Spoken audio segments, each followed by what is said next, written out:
Visual, a quiet college dorm hallway at night, doors closed, dimly lit. Rachel was a 19-year-old student living on campus in a small twin-bed dorm room she shared with her roommate Molly.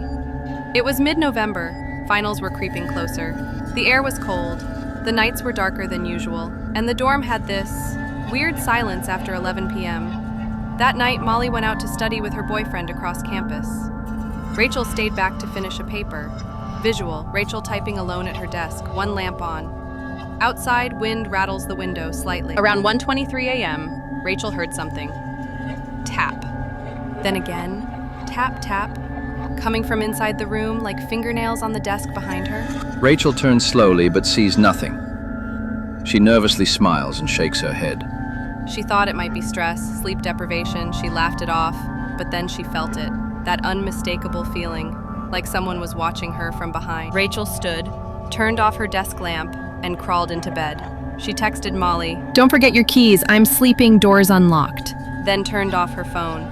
The room was now pitch dark until she heard the door creak open, soft footsteps. Molly was home, or so she thought. Rachel whispered, "Hey, how was studying?" No response, just slow breathing from the other bed. Rachel turns toward the sound.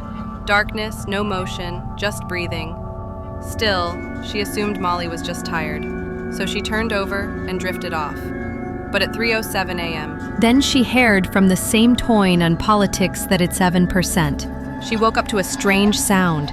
She stayed in bed, frozen, listening. The breathing across the room had stopped. Something was wrong. She didn't dare reach for the lamp.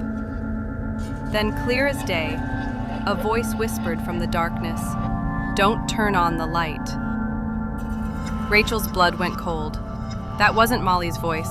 It was deeper, hungrier. She clenched the blanket, didn't move. She stayed like that until sunlight started bleeding through the curtains. At 7 a.m., the alarm buzzed. She sat up, finally brave enough to look around. She turned on the lamp and saw a message written across the wall. In smeared red, "You were warned." Rachel screamed and ran from the room. Campus police arrived. There was no sign of forced entry. No one had entered or left the dorm all night. And here's the worst part. I've never idea with our child. Visual. Police interviewing Rachel. Rachel crying. Officers looking confused. Molly never came home. She had fallen asleep at her boyfriend's place and left her phone on silent. That night, Rachel was alone in the room. Visual footage freeze frames on the message on the wall.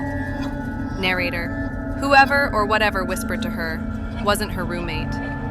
And to this day, Rachel never found out what would have happened if she had turned on the light. If you ever hear a voice in the dark, one that says, "Don't turn on the light," maybe listen, or maybe run.